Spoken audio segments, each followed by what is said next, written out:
So for those of you brand new to lab diamonds, there are two ways to grow diamonds. Chemical vapor deposition, or CVD, grows diamonds from a plasma of hydrocarbon gases in a vacuum chamber, which is known as a reactor. High pressure, high temperature diamond growth converts graphite into diamonds in massive pressure cookers known as presses. Lab diamonds are not new. The first CVD and HPHT diamond were grown in the 1950s. De Beers has been selling this product for industrial purposes for over 60 years, and GIA inspected and graded its very first lab diamond in 1971, grading a 30 point as a JVS1. But it took 45 years of research and development for the lab diamond technology to mature to the point for widespread consumer adoption. This here is customs data from the US government about imports of synthetic gemstones into the United States. And as you can clearly see, there's an inflection point in about 2016 where the market size for these gemstones grew significantly. Today, according to the Knott's annual wedding survey, 36% of US couples chose a laboratory-grown diamond for their engagement ring in 2022.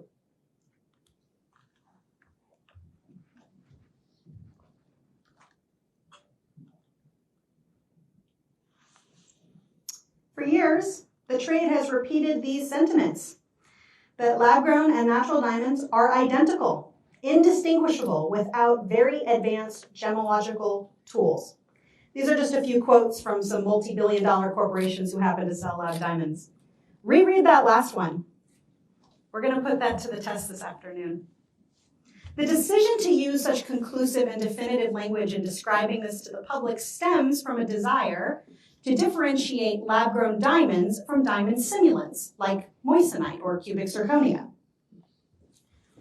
But we believe the correct way to speak about lab diamonds relative to natural is how GIA has framed it. Lab diamonds are not identical. They are not indistinguishable, but they are essentially the same. And this is not just about semantics. This is an important distinction. There are three key points to make when we talk about the difference between lab-grown and natural. Notably, that there are minute chemical and structural differences between lab-grown and natural. This is how we are able to test for them. Lab diamonds are not able to evade detection. You cannot fool GIA's testing equipment. For example, most of the CVD diamonds graded by GIA are harder than natural diamonds, about 30% harder in the crystal structure. Not only are lab diamonds harder than natural diamonds, they're also more pure. And prototypical 1 carat lab diamond has about 500 trillion non-carbon atoms trapped in the crystal. Seems like a lot of atoms. But when you look at a natural diamond, you have 1.6 quintillion non-carbon atoms in the average natural diamond. So to put that in perspective for you, if this single Sour Patch Kid represents all of the non-carbon atoms in a 1 carat lab diamond, these 3,000 Sour Patch Kids represent all of the non-carbon atoms in a 1 carat natural diamond.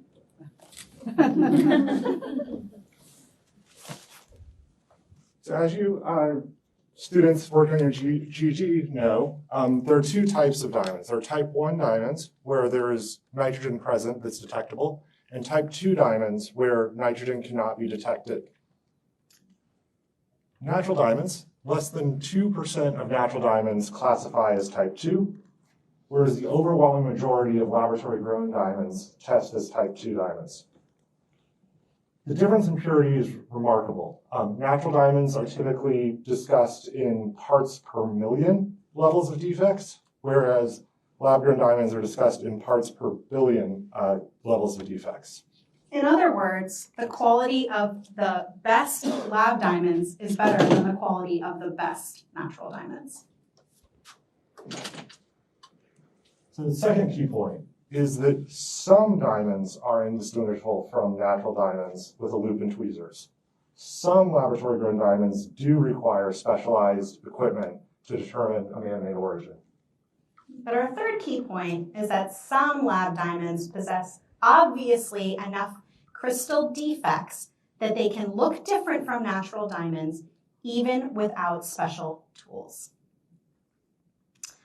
Lab-grown diamonds are rapidly gaining adoption, and yet there remains a pretty significant knowledge gap amongst both retailers and consumers. Most consumers choose a lab diamond thinking it's going to look like a natural diamond because that's what they've been told.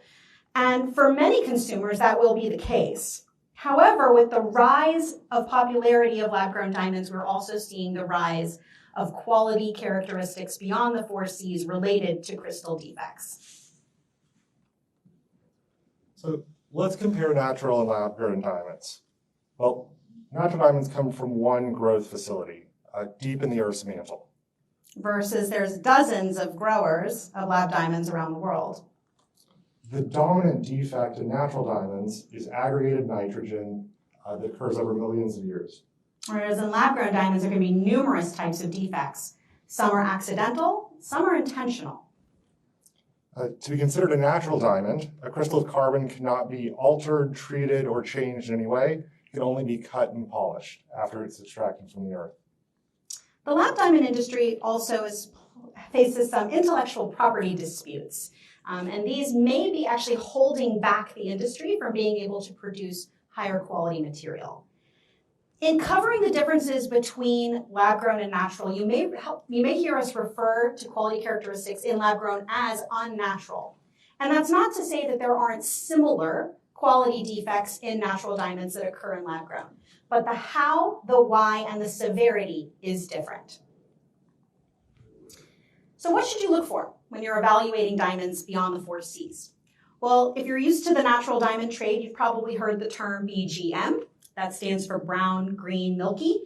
And these are traditionally known as the quality characteristics that you won't find on a grading report.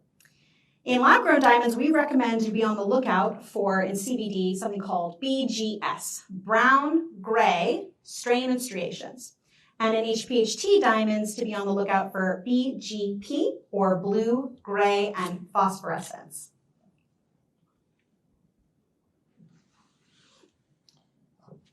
Many of these crystal defects are intentional, not accidental, and deliberately caused by humans.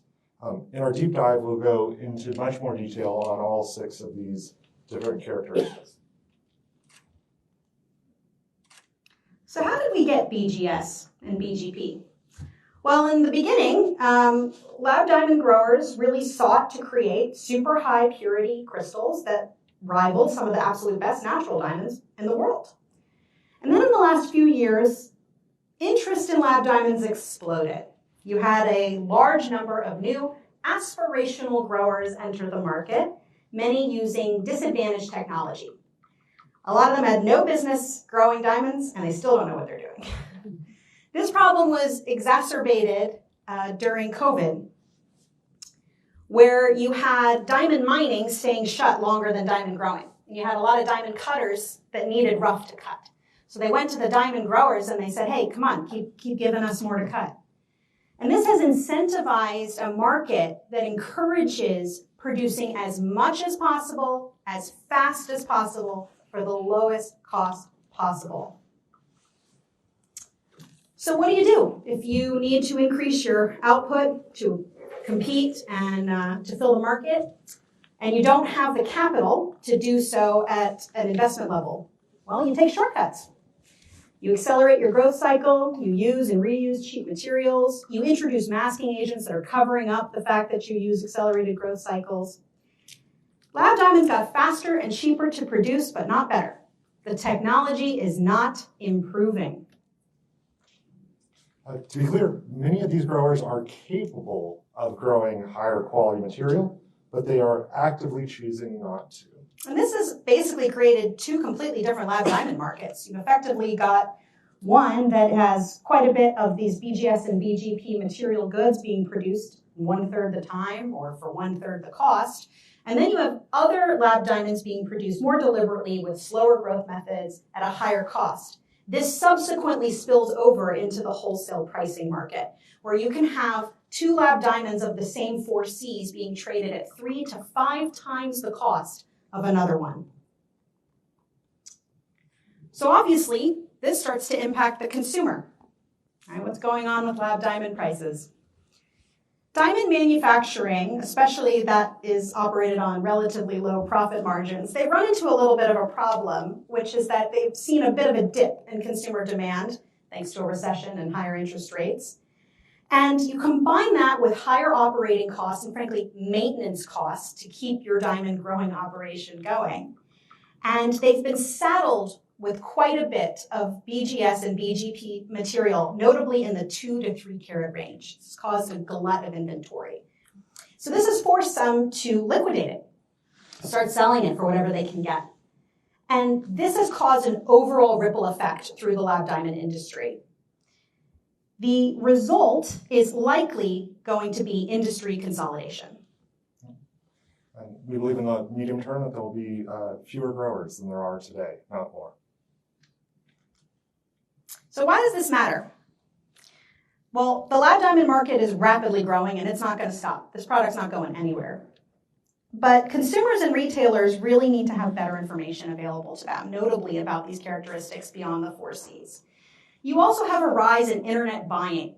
Consumers who are purchasing this product completely sight unseen without the assistance of a jeweler, relying purely on grading reports and low resolution videos. This puts the consumer at risk of buying a lab diamond that doesn't necessarily look like a natural diamond. And as a result, the industry could face a bit of a confidence crisis amongst consumers. Here's a woman who posted on Reddit a few days ago. She had just recently purchased a new eye color lab diamond, the one on the bottom, and she's curious. She's asking her friends on Reddit, why does it look so gray? Not compared to her natural diamond, but compared to her other lab diamond. Here's somebody who posted on Wedding Bee, it's a forum for people getting married, that they purchased a lab-grown diamond and had a weird, faint brown hue, and it didn't sparkle like her natural diamond, so she returned it. And this is just 2 examples, but this is all over the internet. And if the lab diamond industry doesn't wise up to the fact that consumers are made aware of this and they're frustrated by it, there could be a lack of confidence in lab-grown diamonds as a whole. As part of our deep dive, we're going to be speaking about crystal defects that cause these characteristics beyond the 4 Cs. We use the term defects as that's the correct scientific technology, such as point defects and bulk defects. So whether or not these traits are desirable is not what we're here to talk about today. So if you personally would prefer a pinkish brown diamond, and you know what that is, and how that came to be, and what else is available to you, you should buy what you love. We're not here to tell you what you personally prefer. We're here to explain how and why that diamond has that color tinge.